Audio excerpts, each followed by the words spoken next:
And welcome back to Hannity. We're reporting from Las Vegas tonight. Yesterday, President Trump, the First Lady, Melania Trump, they flew to Vegas and they met with the victims of this massacre. One of the survivors that they spoke to was Thomas Gunderson. Thomas was shot in the leg on Sunday night, but despite his injury, Thomas made sure he got out of bed to greet the president. He explained this on Facebook. He said, "I will never lie down when the president of this great country comes to shake my hand. There may be plenty of issues in this country, but I will always respect my country, my president, my flag, and shot in the leg or not, I will stand to show my president the respect he deserves." Earlier today, we did, in fact, have the honor to go to University Medical Center in southern Nevada. We spoke with Thomas Gunderson. Watch this.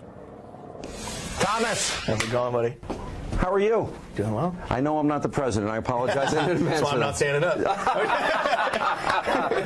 How you doing? I'm doing all right. Can you believe the president comes here yesterday? First of all, you believe what happened. I'm very, very sorry. How you feeling? Honestly, I'm okay. I mean, can't quite walk yet, but I'm going to get there. Was it the president or the first lady that got you to walk? I was the first lady, if I'm being honest. No, no, you know, I had to. I told my family, the President of the United States comes in this room, no matter who the president is, you stand up and you shake their hand and show them the respect that they deserve. You know, that's how it works. It's a little hard when you were shot in the leg. No, I mean, it wasn't easy, but it wasn't like I stood the whole time. You know, I just wanted to show them respect. You know what? That went viral, and I agree with you. 100%. Let's talk a little bit about. So you're out, you're having fun. I love country music too. So you're at the concert. Yeah. You remember obviously what happened? Where were you? What happened? I remember everything. But when it first started going off, it was like everybody thought it was fake. Or not, I shouldn't say fake. It sounded like it was the speakers malfunctioning, or maybe somebody setting off firecrackers. I mean, even Jason Aldean played for another 15, 20 seconds. The moment he started to run, the crowd started screaming, and then that's when I realized kind of what was going on. Where were you in relation to the stage? I was pretty far. I mean, I was on the east side of the stage, maybe 100, 200 feet back. There's a lot of railings and bars and stuff like that in between. So and that's when you got hit? No, I didn't get hit till I was probably one of the last people to get hit. I've spent the entire 20 minutes in there. Listen, I think everybody in there, in their own right, is a hero for, you know, they did what they had to do. And I hear more and more stories, I mean, of amazing things people did. Honestly, amazing things people did. So yeah, we did that. And then at that point, you know, it was, like I said, it was about the end of it. Seemed, not that it was over, but almost everybody was kind of out of there. And the rounds were still going off, and we weren't seeing any gunshots. And I think our minds were so just focused on getting people out or finding him that we didn't really see the bodies around us. And we looked at each other and we said, "Oh, it's fake. Somebody's messing with us."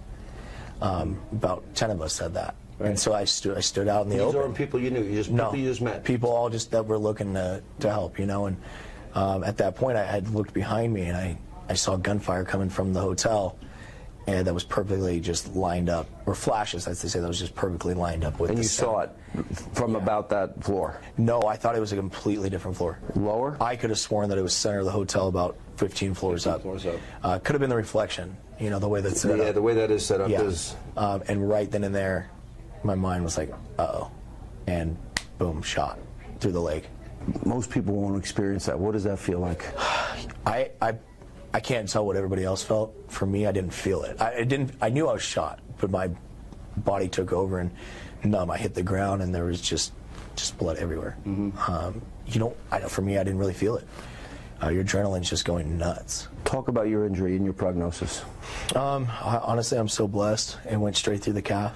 It didn't hit an artery or bone. The nerves and muscles are pretty torn up. So I can't lift my foot to 90 degrees yet. And wait a minute, you did lift your foot for Melania Trump.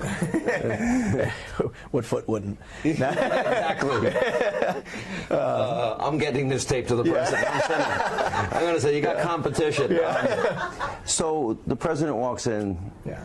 The first lady walks in to see you. Yeah. What was that like? Very surreal. Very just honoring. Honestly, I mean, I'd heard that he just flew in from Puerto Rico. Literally just came from there. I don't care what anybody has to say to me, man. He cared. He wanted to listen to me, and shake my hand and thank me, and just was so awesome. And Melania was so sweet, and to me it felt like they genuinely cared about the people here and what happened. I can tell you the whole country's praying for you and for all these other families. There's some families that lost their loved ones, others in this hospital. Yeah. This is a severe injury. There are worse injuries. I'm so blessed. Honestly, I got off easy, and if that's the one thing, like the one message I could send to people is find the people who lost loved ones and just love on them and show them support, because they're going to need it. I got off easy, and but there's a lot of positivity going around, and I hope people can focus on that, because I've seen an incredible amount of love sent my way. It's hard. This is like life-changing for you. It is. This is a moment where you're never going to be the same. It's true, and I'm trying to do my best to use this stage to give a good message. It's not about fame, and I want people to know that. I happen to be in this hospital, happen to be able to meet the president. But you know, it's really good for America. I just want to say this to you. When you hear that somebody said, okay, I got my friends to safety, let me help other people, that shows how great we are. You know, this country's great, and people like you make it great because you put other people ahead of yourself. Everybody in there was great. Everybody did what they had to do, and everybody responded in the way they needed to respond, and everybody should feel honored for what they did. You know, we played about an hour before Jason got on stage. Big and Rich were on, and I've been friends with both of them, John Rich Moore, for many years. Yeah. Everybody had their cell phone up. I'll show you the video if you haven't seen it. It's unbelievable. Yeah. An hour later, you think this happens. Like, everyone's together. Yeah. Then you got a big political fight in the country, and everyone's, you know, does that bother you when you see that? No, I'm not going to give in to that. I can tell you, I mean, obviously, my video has gone viral, and there's a lot of comments, and probably 80–90% are beautiful comments and support, and I appreciate it so much. And there are some just horrific comments, and I'm reading every single one of them, and I'm not going to give in to that. And I get about 60% negative on my Facebook. I feel for you, because it doesn't always feel good, but you know what I mean? You respond in love, and there's nothing they can do with that. You know, meeting people like you, it inspires me too, and it reminds me of some of the military guys. I mean, you know, I'm sure in the days that you're going to be laid up here a little bit, and you obviously are getting back on your feet. If not, we'll call the First Lady, say, Melania, can you come back out to Vegas? Yeah. But you know, they go through all this every day. You know, so it makes you appreciate. I know that you appreciate. First thing I did was text actually my Marine buddy, Ken Fuqua, man. He's an awesome man, and I first thing I did was text him and just talk to him, and I mean, he's gone through this multiple times, you know, and I just wanted to talk to him because there is no one in the world I respect more than our military. I just don't. So those are our heroes for sure. Yeah. And they give us the freedom to go to these concerts. Absolutely. Yeah. I feel special. I feel lucky because of that. So it's hard, you know. Those are the real heroes.